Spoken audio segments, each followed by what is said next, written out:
جو مرد ہے فزیکلی مرد ہے اور وہ عورت جیسا حلیہ اختیار کر کے فیس بک کے ماحول کو خراب کر رہا ہے، اس پہ قانون ہونا چاہیے، قرار واقعی سزا ہونی چاہیے اس کے اوپر، ورنہ تمہاری نسلیں برباد ہو جائیں گی۔ وہی حشر ہوگا جو تھائی لینڈ میں ہے۔ کتنا اچھا لگتا ہے ہمارا مرد مرد لگتا ہے، عورت عورت لگتی ہے۔ مرد تو مرد کے حلیے میں اچھا لگتا ہے، جو عورت نیچر پہ ہوگی اسے مرد مردوں کے حلیے میں اچھا لگے گا۔ جس عورت کی نیچر تبدیل ہو جائے، وہ خود برباد ہو جائے، اسے مرد میں بھی نسوانی حسن چاہیے۔ تبھی تو بیوٹی پارلر میں گھنٹے گھنٹے آدمی بیٹھے ہوئے ہوتے ہیں، جا کے دولہا بن رہے ہیں۔ پتہ نہیں یار، گھنٹہ ہو گیا بیوٹی پارلر سے نکل یار، ڈیٹول سے نہاؤ یار، ختم، صاف ستھرے کپڑے پہنو، پہنچ جاؤ شادی میں۔ ہمیں دولہا بننا سکھا رہے ہو آپ ہیں؟ الحمدللہ ہم کئی بار دولہا بن چکے ہیں اسی کپڑوں میں، زیادہ زیادہ نہا لیتے ہیں۔ شیمپو بھی آج تک ہم نے نہیں لگایا ہوگا کبھی سر میں۔ صاحب شیمپو لگانے کا ٹائم کدھر ہے یار؟ لگا لیں شیمپو، کوئی پابندی نہیں، ہم تو صابن سے ہی نہاتے ہیں۔ وہی صابن لیا، سر پہ بھی وہی، جسم پہ بھی وہی، ختم، باہر آ گئے۔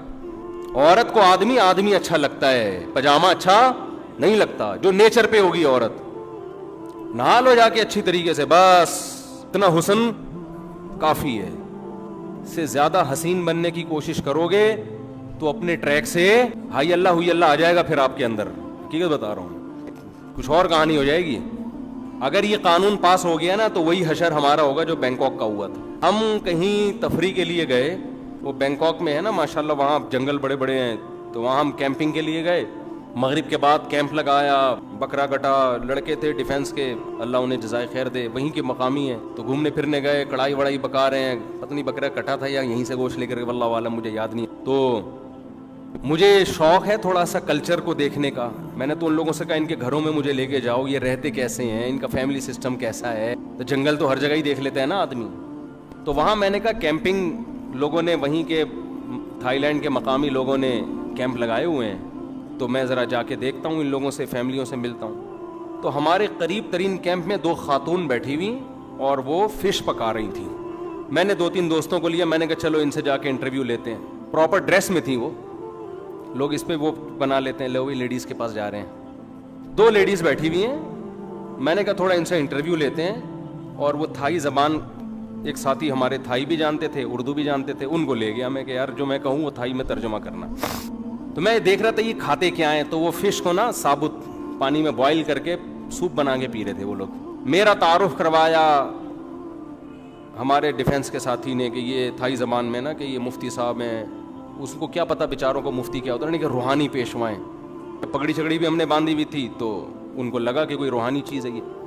تو انہوں نے مجھے کہا، وہ 2 لیڈیز جو تھیں، انہوں نے کہا کہ آپ دعا بھی کرتے ہیں تھائی میں؟ کہا، میں نے کہا ہاں۔ کہا ہمارے لیے دعا کریں اللہ ہمیں اولاد دے دے۔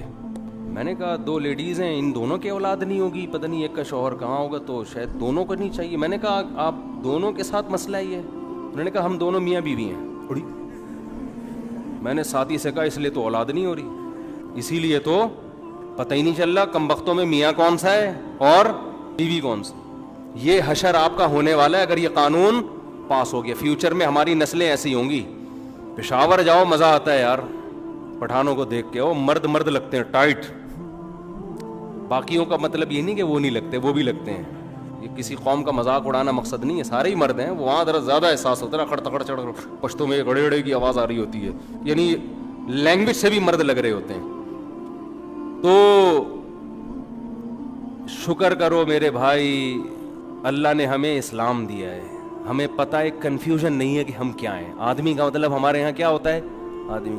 اللہ نے عورت کی صفت بیان کی، أَوَمَن يُنَشَّأُ فِي الْحِلْيَةِ وَهُوَ فِي الْخِصَامِ غَيْرُ مُبِينٍ۔ زیورات میں پلتی ہے، یہ عورت کی نیچر ہے، اس پہ اچھا لگتا ہی ہے، اس کو جانے دو بیوٹی پارلر۔ یہ مردوں کے کام نہیں ہے۔ بچاؤ اپنی نسلوں کو اس عذاب سے، اس تباہی سے۔ اللہ کسی کو ہیجڑا بنا دیتا ہے، مخنث بنا دیتا ہے، یہ بہت بڑی آزمائش ہے نا۔ اللہ نے ہمیں اور ہماری عورتوں کو اس آزمائش سے بچا لیا، کسی کو عورت بنا دیا، کسی کو مرد بنا دیا۔ یہ کتنی بڑی ناشکری ہے کہ جس کو مرد بنایا وہ عورت بننے کی کوشش، اور جس کو عورت بنایا وہ مرد بننے کی کوشش۔ تو پہلا کام تو آپ نے یہ کرنا ہے کہ سوشل میڈیا پہ بھرپور آواز اٹھانی ہے کہ ہم اس بے غیرتی والے قانون کو اپنے ملک میں پاس نہیں ہونے دیں گے۔ دوسرا کام کیا کرنا ہے؟ ہم نے اپنی نسلوں کو اور اپنے آپ کو اس گندگی سے بچانا ہے۔ کوئی دلائل دینا کہ فیلنگز بہت سے لڑکوں میں ہوتی ہیں. بولو شیر میں کیوں نہیں ہوتی فیلنگز, یہ بلے میں کیوں نہیں ہوتی؟ کوئی بلّا ایسا دیکھا بلیوں والی فیلنگ ہو ہے بھائی؟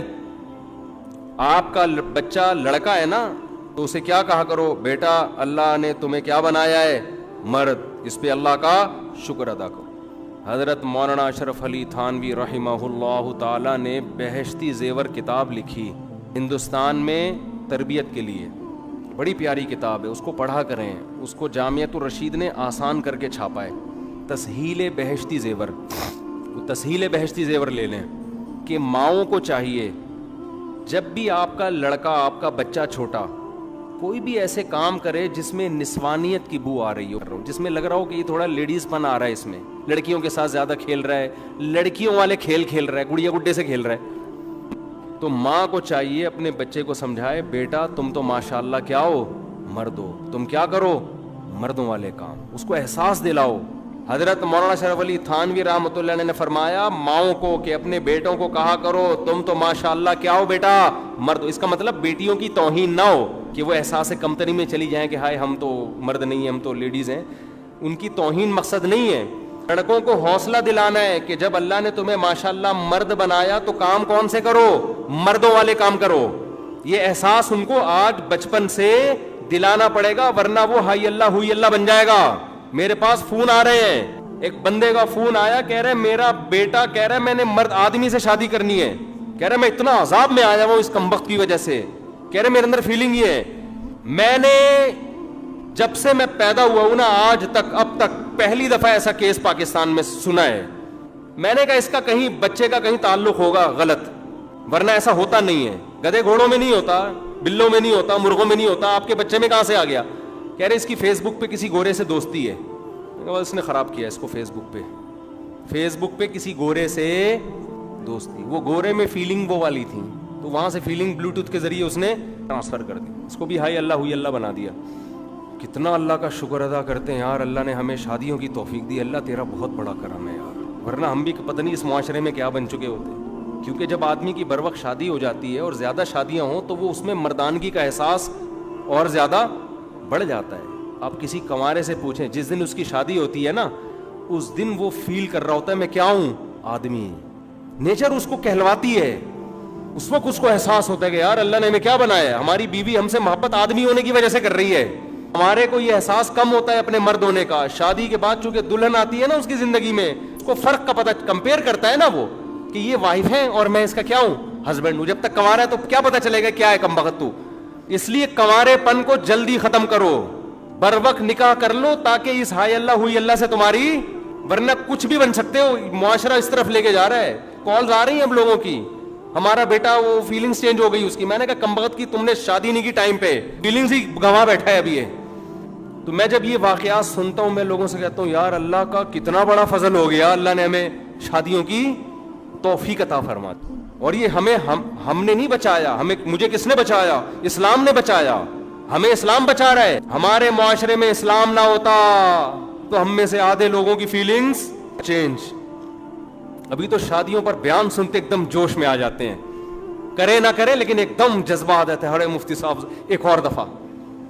اور اگر خدا نہ خواستہ ہمارے ملک میں اسلام نہ ہوتا تو شادیوں پہ بیان سن کے آدھے لوگوں کو تھوڑا سا جذبہ آتا, آدھے وہیں سو جاتے, کہتے پتہ نہیں کیا باتیں کر رہا ہے بیٹھ کے. تو میں تو جب یہ سنتا ہوں نا, یا اسمبلیوں میں اس طرح کے قوانین پہ بحث ہو رہی ہے, اور یورپ میں ایسا ہو چکا, تھائی لینڈ گیا وہاں پتہ ہی نہیں چل رہا یہ ہی ہے شی ہے, یہ بیچ کا ہے یا ادھر کا ہے, تھوڑا سا کچھ بیچ کے تھوڑے سے اس سائڈ پہ ہوتے ہیں, کچھ بیچ کے تھوڑے سے ہر قسم کی چیزیں پائی جاتی ہیں وہاں پہ, پتہ ہی نہیں چل رہا ان کو تو ہے کیا. تو جب آؤ اپنے ملک میں ایئرپورٹ پہ اترتے ہی پتہ چل جاتا ہے بھائی یہی ہے اور یہ کیا ہے, صاف پتہ چل رہا ہوتا ہے. تو اللہ ان کمبختوں سے ہماری حفاظت فرمائے, اور اسلام نے جو ہمیں ایک نیچرل لائف دی ہے اس اسلام کی ہمیں قدر کرنے کی توفیق عطا فرمائے.